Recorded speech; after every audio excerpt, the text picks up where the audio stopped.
लातूरच्या जनतेला आणि मतदारांना आमचं नम्र आव्हान आहे, लोकशाहीचं विकेंद्रीकरण झालं पाहिजे. कारण वडिला मागून मुलगा, मुलाच्या मागून त्याचा मुलगा, ही जी एका कुटुंबामध्ये जी सत्ता आहे ती सत्ता बाहेर आली पाहिजे. लोकशाहीचा अर्थ काय? एका कुटुंबामध्ये 40-40, 50-50 वर्ष जर सत्ता राहत असेल तर इथं बाकीच्या कार्यकर्त्यांनी काय नुसत्या सतरंज्या उचलायच्या?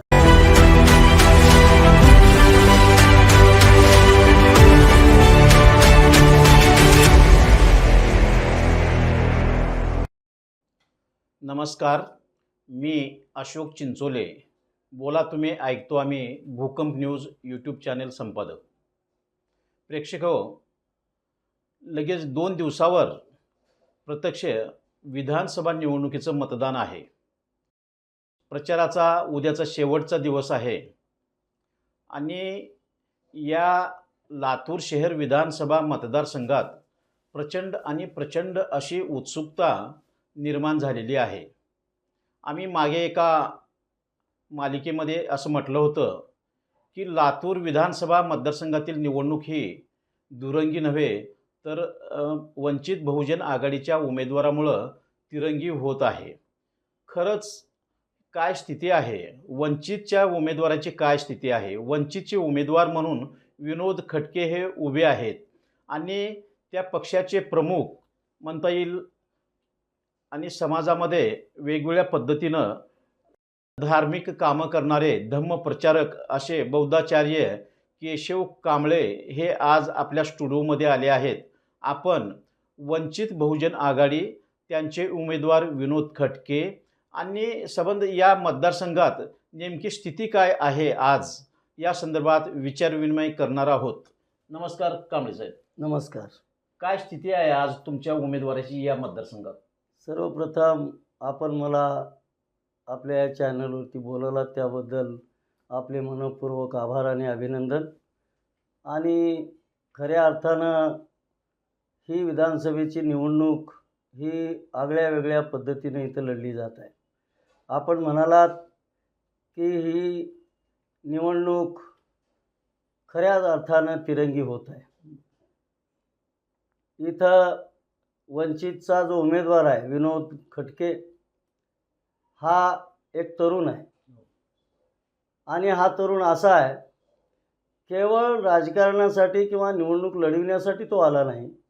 लोकांचे सामाजिक प्रश्न सोडवत या शहरामध्ये गेली 15-20 वर्षापासून तो काम करतो आहे. आणि मग या विधानसभेला उभं राहण्याचा जो निर्णय झाला याच्याबद्दलची लातूर शहर आणि जिल्ह्यामध्ये एक खदखद होती. आम्ही ज्या नेतृत्वासोबत गेली अनेक वर्ष इथं राहिलेलो आहोत, 1990 पासून पॅन्थर, रिपब्लिकन आणि काँग्रेस युतीमुळं आम्ही काँग्रेसच्या जवळ गेलो. युतीच्या माध्यमातून जाता जाता आम्हीच काँग्रेसवासी झालो. त्यांनी आम्हाला पदावरी घेतलं, संधीही दिली, सोबत राहिलो.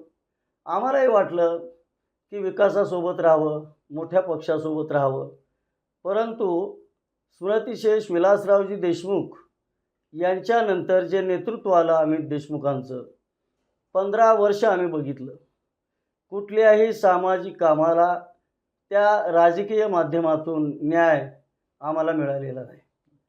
आणि मग हे पाहत असताना कामं तर झालीच नाहीत, पण ज्या वंचित घटकांच्या साठी काही काम झालं पाहिजे, त्यांना न्याय दिला पाहिजे, तेही झालं नाही. आणि मग त्यांची भूमिका काय राहिली तर नेहमी दलित विरोधी राहिली, डॉक्टर बाबासाहेब आंबेडकरांच्या विचाराच्या विरोधी राहिली. म्हणजे अमित देशमुखांची की काँग्रेसची भूमिका? अमित देशमुखांची. बरं. कारण एक तर प्रस्थापित आंबेडकरी नेतृत्वाला त्यांनी संधी दिली नाही आणि मग गेल्या अनेक वर्षामध्ये आंबेडकरी चळवळीतले जे काँग्रेसमध्ये नेते आहेत त्यांनाही संधी दिली नाही. राखीव जागा इथं निर्माण झाली लोकसभेची, तेव्हा इथं जे काबाड कष्ट करून लोक कार्यकर्ते घडणारे आहेत त्यांना त्यांनी संधी दिली नाही. इथं नेहमी कधी बाहेरचा लादला आणि गेल्या वेळेस तर कहरच केला. वेशी बाहेरच्या माणसाला त्यांनी उमेदवारी दिली. अनेक लोक होते अनुसूचित जातीचे, परंतु त्यांना त्यांनी संधी दिली नाही. आणि इथं कुठं तरी मनाला खटकलं. एक ही बाब. दुसरी गोष्ट, बाबासाहेबांच्या 75 फुटी पुतळ्याला त्यांनी विनाकारण विरोध केला. आता समर्थन करतो म्हणतात. आता त्यांना समाजामध्ये जी काही घुसळण चालू आहे, समाजामधून जो विरोध होतो आहे, त्या विरोधासाठी ते म्हणत आहेत की हा पुतळा मी पूर्ण करीन. हे राजकारणाचा भाग आहे, ती निवडणुकीतली स्ट्रॅटेजी आहे. पण तुमचा मूळ स्वभाव काय? तुम्ही मूळतः विरोध का केला? आम्ही तुमच्यासोबत होतो. आणि मग ती एक बाब. आणि दुसरी महत्त्वाची गोष्ट, अनुसूचित जातीच्या वर्गीकरणाचा जो मुद्दा आहे, जो सुप्रीम कोर्टानं निकाल दिला, त्याच्यामध्ये क्रिमिलेअर लावलं. ही फार मोठी अनुसूचित जातीच्या लोकांच्यासाठी धोक्याची घंटा आहे. आणि मग एवढा विरोध कशासाठी? आम्ही तुम्हाला भरभरून मतं द्यायची, आम्ही तुमच्यासोबत राहायचं, आणि तुम्ही आमच्या सामाजिक विनाशाचंच धोरण सातत्यानं राबवायचं, याची चीड समाजामध्ये फार मोठ्या प्रमाणात आहे. आणि त्याची किंमत या निवडणुकीमध्ये त्यांना मोजावी लागेल. नाही, तुम्ही असं जर झालं ना, तुम्ही अमित देशमुखांना जर विरोध करणार असाल, त्यांच्या विरोधात मतदान करणार असाल, तर मग भाजपा येईल असं होत नाही का? किंवा मतं डिवाईड होतील असं वाटत नाही का? हे पहा चिंचोले साहेब, या महाराष्ट्रामध्ये श्रद्धेय ॲडव्होकेट बाळासाहेब आंबेडकर यांनी जो विचार घेतलेला आहे वंचितांना न्याय देण्याचा, या महाराष्ट्रामध्ये प्रस्थापित लोकच सत्तेमध्ये सातत्याने आहेत. परंतु प्रकाश आंबेडकर काय म्हणतात? SC ST OBC यांना न्याय देण्याचं काम ते करतायत.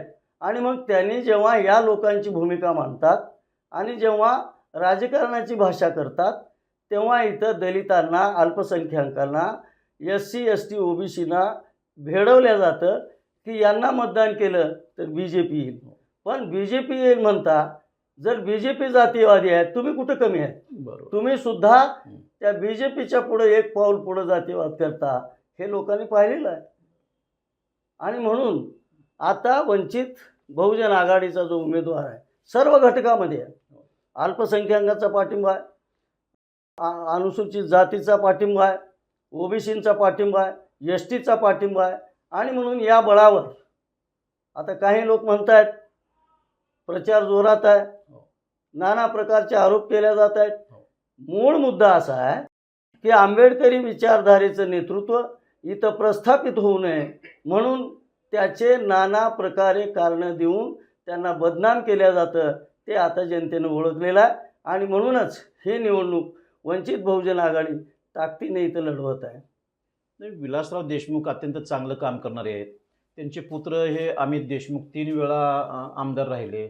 दिसायला विलासराव सारखं आहेत, बोलायला विलासराव सारखं आहेत. आणि मग उगीच कशाला एक चांगला चेहरा असलेला तुम्ही असं काय विरोध करताय त्यांना? हे पहा साहेब, बापासारखा मुलगा असतोच असं नाही. स्मृतिशेष विलासराव देशमुख जेव्हा एकदा पराभूत झाले आणि नंतर उभे राहिले, नंतर उभं राहिल्यानंतर त्यांनी जे सत्य आहे ते बोलावं. त्यांच्यामध्ये एवढा बदल झाला होता की त्यांनी रिपब्लिकन पक्षाच्या कार्यकर्त्याला अत्यंत जवळ केलं, सांगितलेली प्रत्येक कामं केली. आणि त्या निवडणुकीला उभा राहत असताना, आम्ही झोपेत असताना स्मृतिशेष विलासरावजी देशमुख साहेब आंबेडकर चौकात आले आणि RPIचे लोक माझ्यासोबत पाहिजेत, तुम्ही गंधगोलाईमध्ये हजर राहा. हा मनाचा मोठेपणा होता. ती आपुलकी अमित भाई यांच्या बाबतीत आम्हाला थोडीसुद्धा अनुभवली नाही. म्हणजे आता 3 वेळा आमदार राहिले, आता 4थ्यांदा त्यांना पराभूत करून पुन्हा मोठं करायचं आहे का अमित देशमुख? अजिबात नाही. आम्हाला आमचं असं म्हणणं आहे, लातूरच्या जनतेला आणि मतदारांना आमचं नम्र आव्हान आहे, लोकशाहीचं विकेंद्रीकरण झालं पाहिजे. कारण वडिला मागून मुलगा, मुलाच्या मागून त्याचा मुलगा, ही जी एका कुटुंबामध्ये जी सत्ता आहे ती सत्ता बाहेर आली पाहिजे. लोकशाहीचा अर्थ काय? एका कुटुंबामध्ये 40-40, 50-50 वर्ष जर सत्ता राहत असेल तर इथं बाकीच्या कार्यकर्त्यांनी काय नुसत्या सतरंज्या उचलायच्या? कार्यकर्ता घडला पाहिजे का नाही? तुमच्यासोबत OBCचे कार्यकर्ते आहेत, तुमच्यासोबत दलितांचे कार्यकर्ते आहेत, तुमच्यासोबत भटक्यांचे कार्यकर्ते आहेत. या कार्यकर्त्याला घडण्याच्यासाठी पक्ष म्हणून जे व्यासपीठ आहे त्या पक्षावर कुणीच कार्यकर्ता घडत नाही, तुम्हीच घडता, तुम्हीच निवडणुका लढवता, तुम्हीच सगळ्या पद्धतीचं काम करता. आणि मग हे काम करत असताना तुम्ही किती घटकांना न्याय दिला हे जाहीरपणे सांगावं. तुमच्यासोबत असणारा कोणता कार्यकर्ता खालच्या थरापासून वरच्या थरापर्यंत गेला, कोणता माणूस इथं गाजला, कुणाला तुम्ही संधी दिली. 6 मतदारसंघामध्ये जर बघितलं तर तुम्ही कुणाला उमेदवारी देता? जरा विचार करा. एवढ्या मोठ्या संख्येनं अल्पसंख्याक समाज, मुस्लिम समाज तुम्हाला गेली 40 वर्षापासून मतदान करतो, त्यांना एका तरी मतदारसंघात तुम्ही संधी दिली? तुम्ही एवढ्या मोठ्या संख्येनं असणारा दलित समाज राखीव जागेच्या शिवाय कधी संधी दिली? तुमच्यासोबत असणाऱ्या अनेक जाती आहेत आणि म्हणून एकाच जातीला तुम्ही न्याय देता, मग बाकीच्या जाती कशासाठी तुमच्यासोबत? आणि तेही करत असताना तुम्ही त्या पक्षाचं बोलता. काँग्रेस पक्षाचा तरी उमेदवार इथल्या बाकीच्या मतदारसंघात येतो का? निलंगा असेल, औसा असेल, काँग्रेस पक्षाचा उमेदवार येत, तिथं विरोधी पक्षाचे उमेदवार येतात आणि तुम्हीच एकटे इथून निवडून येतात. याला पक्षाचं नेतृत्व म्हणायचं का? हा विचार लातूरच्या जनतेने आता करावा असं आम्हाला वाटतं. आणि म्हणून ही निवडणूक खऱ्या अर्थानं क्रांतीची सुरुवात. खरं तर त्यांनी विचार करायला पाहिजे. जर त्यांनी विकास केला आहे, त्यांनी विकासाच्या राजकारणाचं बोलतात. काय विकास झाला? गेल्या 15 वर्षात ते दर निवडणुकीला एक थाप देतात. कधी म्हणतात उजनीचं पाणी आणतो, कधी म्हणतात लिंबुटीचं पाणी आणतो आणि निवडणुकीलाच येतात. गेल्या निवडणुकीला म्हणले लातूरला शांघाय करायचे आणि मग शांघाय करायचं म्हणल्यावर जे गेले, कुठं झालं शांघाय? रस्त्यानं धूळ उडते, रस्त्याला ट्रॅफिक किती जाम होत्या. पुण्या रस्त्याचं काय नूतनीकरण झाले? कोणत्या रस्त्याचं विस्तारीकरण झाले? विकास म्हणजे काय? नाही, तुम्हाला आठवतंय का यांनी काय 15 वर्षामध्ये अमित देशमुख यांनी कुठलं योजना आणली असं काही सांगू शकत नाही. एक आणलीच नाही. एवढे मग 2400 कोटी रुपयाचा ते हिशोब सांगतात. नेमकं काय प्रकार आहे? 2400 कोटीचा निधी हा महानगरपालिकेला मंत्रालयातून नैसर्गिक पद्धतीने आलेला आहे. बरोबर आहे. तो यांनी खेचून आणलेला नाही. आणि मग जर त्यांनी निधी आणला असता तर सरकारी दवाखाना कृषी महाविद्यालयामध्ये होणारा थांबला नसता. हे वैद्यकीय शिक्षण मंत्री होते. प्रश्न काय होता? 3 कोटीचा होता, जागा खरेदीचा होता. पण ह्यांनी प्रयत्न केले नाहीत. कारण तो दवाखाना कुठं होणार होता?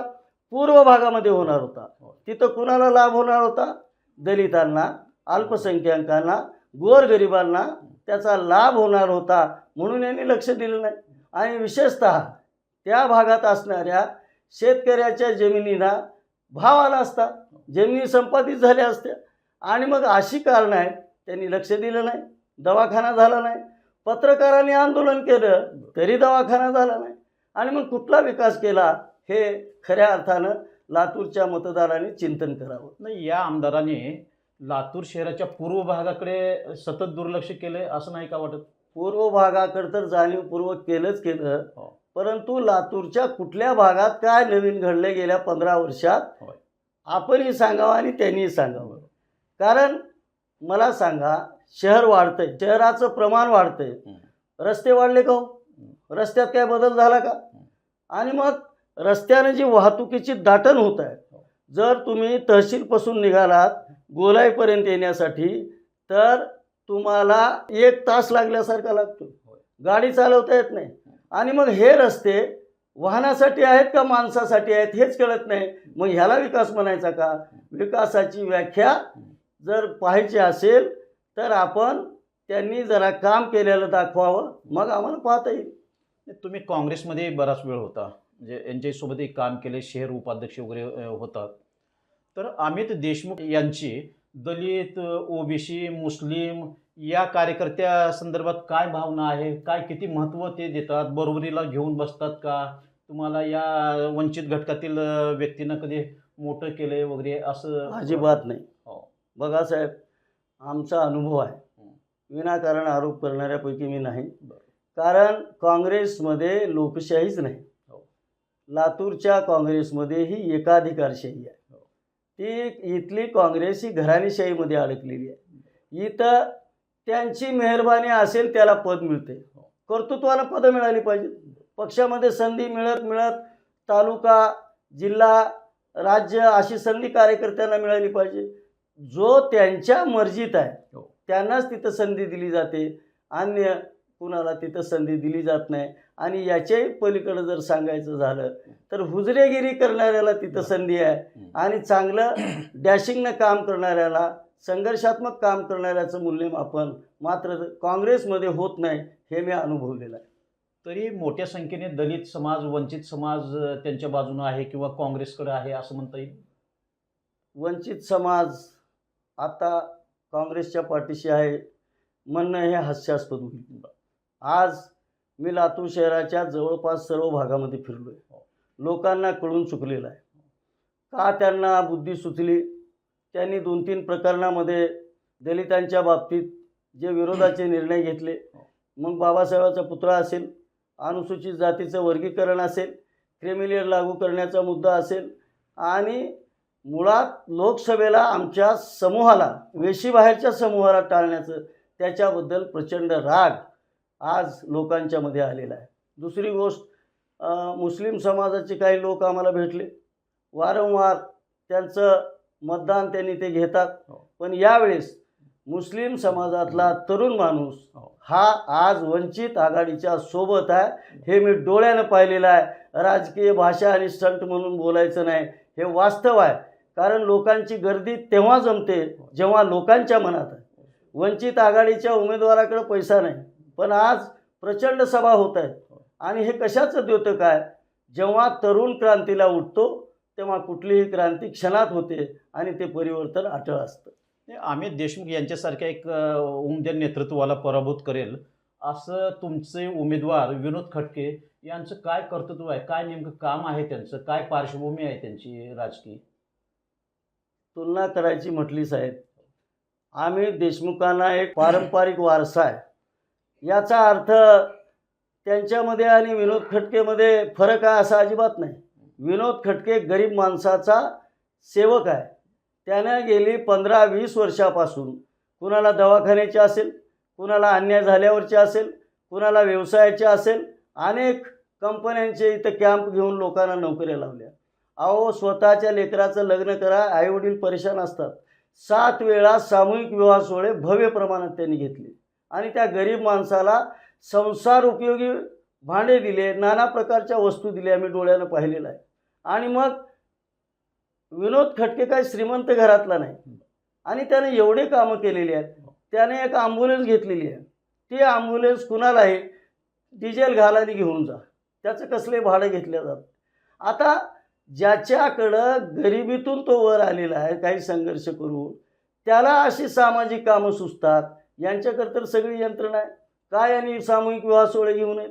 का गोरगरिबांच्या लेकराला शिक्षणाला मदत करू नये? का यांनी रुग्णांच्या सेवेसाठी काही सोय करू नये? हे असं अजिबात झालेलं नाही. अमित देशमुखांच्या बरोबर संघर्षाला आज निवडणुकीच्या मध्ये विनोद खटके उभा आहे.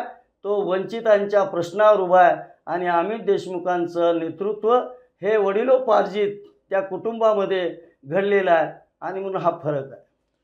मग असं या निवडणुकीत आता आणखी भाजपाचे उमेदवार आहेत, तर ते असं म्हणजे आता मोठे पक्ष आहेत, राष्ट्रीय पक्ष आहेत, आणि तुम्ही किती टिकाव धरू शकणार? त्यांच्यासमोर पैसा असेल किंवा नाव असेल किंवा इतर गोष्टी आहेत, नेते आहेत, या संदर्भात?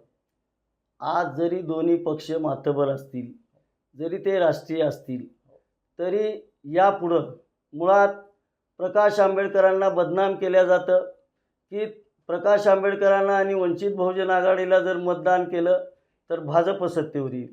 आणि म्हणून अशा पद्धतीनं त्यांना नामोहरम करण्याचा जो प्रयत्न मागं झाला, यावेळेस ती स्थिती नाही.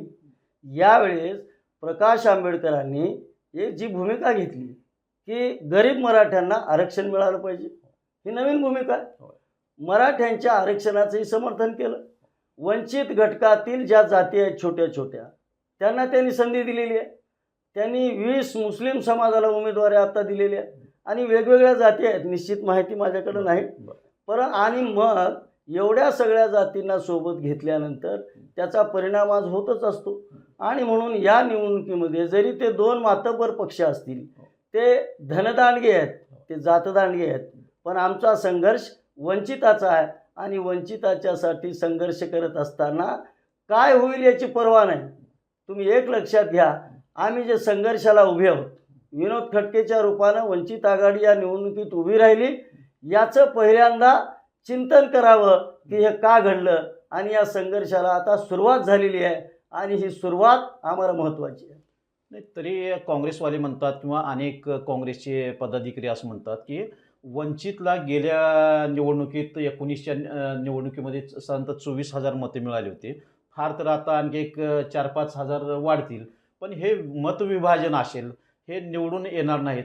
त्यापेक्षा मग भाजपा निवडून येतंय म्हणून मग काँग्रेसलाच का देऊ नये मतदान? अजिबात नाही. यावेळेस जनतेने ठरवले की काँग्रेस एक सापनात आहे, एक नागनाथ आहे. तो वंचित घटकासाठी दोन्ही पक्ष कुठल्याही कामाचे नाहीत. म्हणून यावेळेस जनता निश्चित लातूरमध्ये परिवर्तन घडवील आणि ते परिवर्तन आपण पाहणारच आहोत. विनोद खटके एक असा चमत्कार करणार आहेत. इथं सगळे तरुण पुढं आलेले आहेत, ते सगळ्याच घटकातले आहेत आणि ते तरुण निश्चितपणानं वंचित बहुजन आघाडीला विजयी करतील हा विश्वास मला या वातावरणावरून दिसतोय. नाही विनोद खटके वंचितचे विजयी होतील हे धाडस वाटत नाही का? धाडसच आहे, निश्चितपणानं धाडस आहे. हो. कारण माणसानं खचून बोलू नये, माणसानं उठून बोलावं. क्रांतीला उभं राहत असताना माणसानं तयारीनं उभं राहावं लागतं, गळून भागत नाही. आणि म्हणून आमची ही लढाई जी आहे ही प्रस्थापितांच्या विरोधात विस्थापितांची लढाई आहे. ही श्रीमंताच्या विरोधात गरिबाची लढाई आहे. ही लोकशाही ज्या गरिबासाठी अपेक्षित आहे त्या गरिबाला त्या लोकशाहीत न्यायच मिळत नाही. त्या गरिबाला न्याय मिळवून देण्याच्यासाठी विनोद खटके हे वंचितचे उमेदवार इथं लढत देत आहेत आणि ही लढत प्रभावी ठरेल, ती विजयाच्या दिशेने वाटचाल करेल हा आमचा विश्वास आहे. आपण धम्मप्रचारक आहात, यासोबतच हे वंचितचे इतर घटक जाती आहेत, छोट्या मोठ्या जाती आहेत आणि इतरही मतदार आहेत. या सर्वांसाठी आपला उमेदवार विनोद खटके निवडून यावेत यासाठी आपण एक शॉर्टमध्ये काय आव्हान करू शकता? वंचित घटकांच्या सर्व जाती समूहांनी विचार करावा की किती दिवस सोसायची प्रस्थापितांची ही नाकेबंदी. कधीतरी आपण विचार केला पाहिजे आणि स्वतःला न्याय मिळवण्यासाठी स्वतः सिद्ध असलं पाहिजे. आणि म्हणून भगवान बुद्धाचं एक उदाहरण आहे की एकदा त्यांना विचारलं भगवान बुद्धांना की तुम्ही हा भवसागर कसा पार केलात. बुद्धाने उत्तर दिलं की कधीही न थांबता सातत्याचे प्रयत्न करून मी हा भवसागर पार केला. विनोद खटके सातत्याचे प्रयत्न इथं लोकसेवेचे करत आहेत, लोकांची सेवा ते करत आहेत, लोकांचे प्रश्न मांडत आहेत. श्रद्धेय बाळासाहेब आंबेडकर सातत्यानं वंचितांची एक नवी भूमिका मांडत आहेत. प्रस्थापित जातीच्या प्रस्थापित नेतृत्वाच्या विरोधामध्ये आज श्रद्धेय बाळासाहेब आंबेडकरांच्या नेतृत्वावर लोक विश्वास ठेवत आहेत. लोकसभेला जी परिस्थिती होती ती आता नाही, आता श्रद्धेय बाळासाहेबांच्या नेतृत्वाकडे लोक आशेनं पाहत आहेत आणि म्हणूनच उमेदवारसुद्धा लातूरचा अतिशय चांगला मिळालेला आहे. आणि म्हणून यावेळेस निश्चितपणानं वंचितच्या उमेदवाराला लातूरची जनता साथ देईल हा विश्वास वाटतो. प्रेक्षको, हे होते धम्मप्रचारक केशवजी कांबळे, ज्यांनी या मतदारसंघातून लातूर शहर विधानसभा मतदारसंघातून वंचित बहुजन आघाडीचे जे उमेदवार आहेत विनोद खटके यांना विजयी करण्याचा निर्धार व्यक्त केला आहे. नव्हे तर एखाद्या मामासारखं केशव कांबळे यांना विनोद खटके हे मामा म्हणतात, बाळू मामा असं म्हणतात. तर त्यांच्या पाठीशी हे खंबीर भूमिका घेऊन उभे राहणारे मामा आहेत आणि त्यांनी जो निर्धार केला आहे तो तडीस जावा अशा आम्ही आमच्या चॅनलच्या वतीनं शुभेच्छा देतो. नमस्कार.